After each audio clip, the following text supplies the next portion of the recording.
বেসন আর দিচ্ছি চালের গুঁড়ি। এটা দিলে দিচ্ছি কালো জিরে, দিচ্ছি সামান্য হলুদ,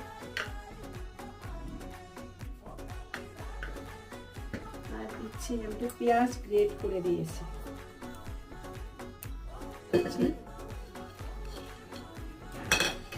সামান্য জল দিয়ে একটু ব্যাটার করব অল্প। এবার আমি কড়াইতে সাদা তেল দেব। এবার সজনে ফুলটা দিয়ে দিচ্ছি।